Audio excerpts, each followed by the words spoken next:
یعنی اللہ تعالیٰ فرماتے ہیں کہ یہ سب میرے مقبول بندے ہیں، جو کوئی ان سے دشمنی رکھے گا گویا کہ اس نے اللہ تعالیٰ سے دشمنی کی۔ جس طرح حدیث میں ہے کہ اللہ تعالیٰ فرماتے ہیں من عادی لی ولی فقد اذنتہ بالحرب، جس نے میرے کسی دوست سے دشمنی رکھی گویا کہ اس نے میرے ساتھ جنگ کا اعلان کیا۔ اس سے معلوم ہوا کہ اولیاء اللہ کی تعظیم کرنا اور ان سے محبت رکھنا بہت ضروری ہے، لیکن محبت کا مطلب یہ ہرگز نہیں کہ ہم ان کے فوت ہو جانے کے بعد ان کی قبروں پر چادریں چڑھائیں، ان کے نام کی نظر و نیاز دیں۔ یہ بہت بڑا ظلم ہے اور شرک ہے۔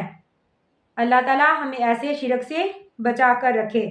اللہ تعالیٰ فرماتے ہیں وَلَقَدْ أَرْبَتَّ تحقیق انزلنا، ہم نے نازل کیا علیکا آپ کی طرف، یعنی کہ نبی ہم نے آپ کی طرف نازل کیا آیتیں بینات روشن، وما یکفر نہیں انکار کیا بیہا ان آیات کا الا الفاسقون مگر فاسقوں نے۔ ابا کلما کہ جب بھی عہدو انہوں نے عہد کیا عہدن کوئی بھی عہد، یعنی ان یہودیوں نے جب بھی کوئی عہد کیا نبذہ تو پھینک دیا اس کو، یہاں ہو سے مراد یعنی عہد کو، فریقون ایک گروہ نے منہم ان میں سے، بلکہ اکثرہم ان میں سے اکثر لا یؤمنون نہیں وہ ایمان لاتے۔ اللہ سبحانہ و تعالیٰ اس آیت میں فرماتے ہیں کہ ان یہودیوں نے جب بھی کوئی عہد کیا یعنی اللہ تعالیٰ پر ایمان لانے کا، آخری نبی پر ایمان لانے کا، کتاب پر ایمان لانے کا جو کہ ان کی تورات میں بھی موجود تھا، لیکن انہوں نے ہر وعدہ کر کے اس وعدے سے وعدہ خلافی کی۔ ولما اور جب جاءہم آیا ان کے پاس رسول من عند اللہ اللہ کی طرف سے، مصدقن جو کہ تصدیق کرنے والا تھا، لما اس کتاب کی، معہم جو ان کے پاس تھی یعنی تورات کی، نبذہ تو پھینک دیا، فریقن ایک گروہ نے، من الذین ان لوگوں میں سے، اوت الکتاب جو دیے گئے کتاب اللہ اللہ کی کتاب کو یعنی قرآن پاک کو، وراء ظہورہم وراء پیچھے، ظہورہم اپنی پیٹھ پیچھے، کنہم گویا کہ وہ لا یعلمون نہیں جانتے۔ اللہ سبحانہ و تعالیٰ اس آیت میں فرماتے ہیں کہ یہودی تو ایسے ہیں کہ انہوں نے کسی بھی وعدے کی پرواہ نہیں کی، نہ تو وہ نبی پر ایمان لائے، حتیٰ کہ انہوں نے اللہ تعالیٰ کی کتاب یعنی کہ قرآن کو بھی اپنی پیٹھ پیچھے پھینک دیا، یعنی اس پر عمل کرنے سے، اس کو ماننے سے انکار کر دیا۔ وَتَبَعُوا اور انہوں نے پیروی کی، مَا تَتْلُو شیاطین جو پڑھتے تھے شیطان، علی ملکی بادشاہت پر، سلیمان کی یعنی سلیمان کی بادشاہت میں، وما کفر نہیں انکار کیا سلیمان نے، ولیکن شیاطین لیکن شیطانوں نے، کفر کیا، یعلمون الناس وہ سکھاتے لوگوں کو، السحر جادو، یعنی ان یہودیوں نے اللہ کی کتاب اور اس کے وعدے کی تو پرواہ نہ کی،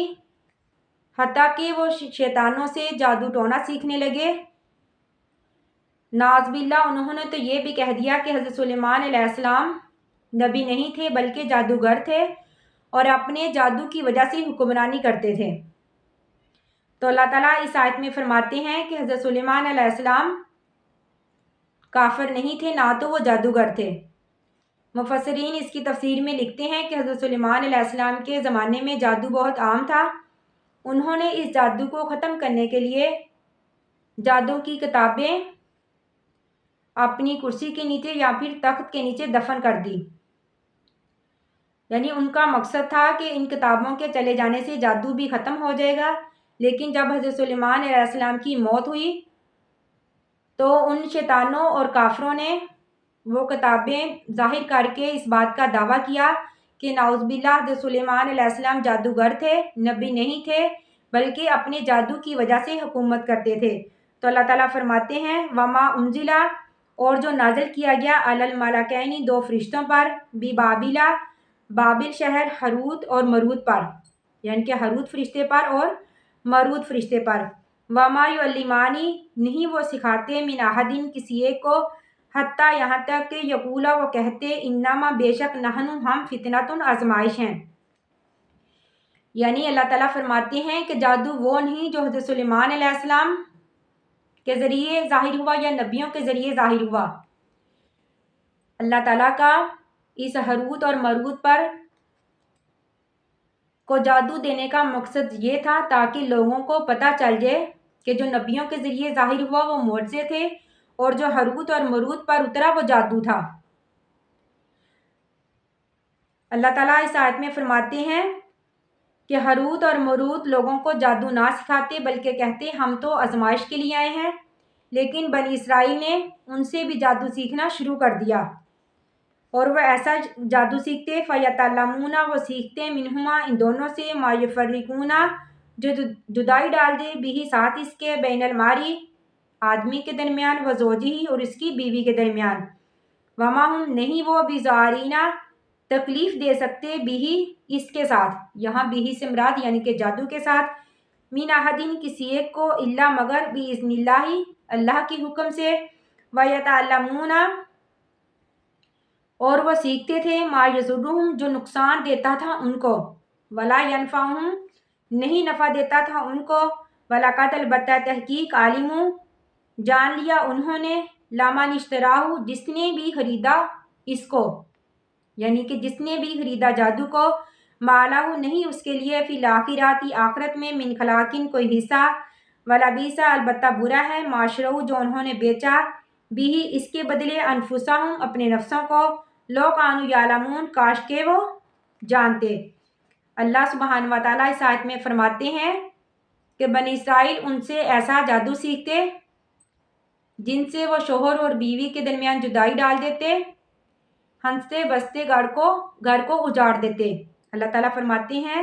کہ وما ہم بِضَارِینَ بِهِ مِنْ أَحَدٍ إِلَّا بِإِذْنِ اللَّهِ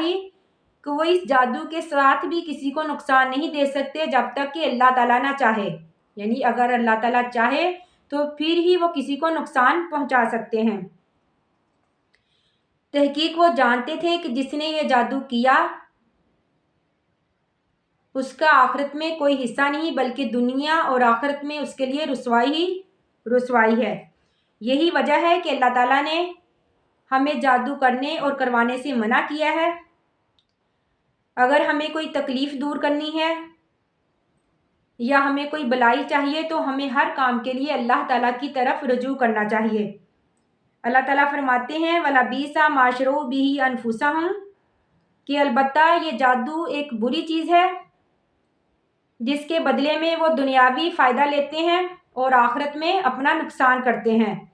وَلَوْ أَنَّهُمْ اگر بے شک وہ آمنوا ایمان لاتے وَاتَّقُوا اور تقوی اختیار کرتے لَمَثُوبَةٌ تو ضرور ثواب ہوتا ان کو من عند اللہ اللہ کی طرف سے خیرٌ بہتر لو کانوا یعلمون کاش کے وہ جانتے۔ یعنی اللہ تعالیٰ فرماتے ہیں کہ اگر وہ ایمان لاتے یعنی نبی پر ایمان لاتے، اللہ کی آخری کتاب قرآن پر ایمان لاتے اور اللہ تعالیٰ پر ایمان لاتے، تقوی اختیار کرتے، ان جادو وغیرہ سے پرہیز کرتے، گناہ سے باز آتے تو یقیناً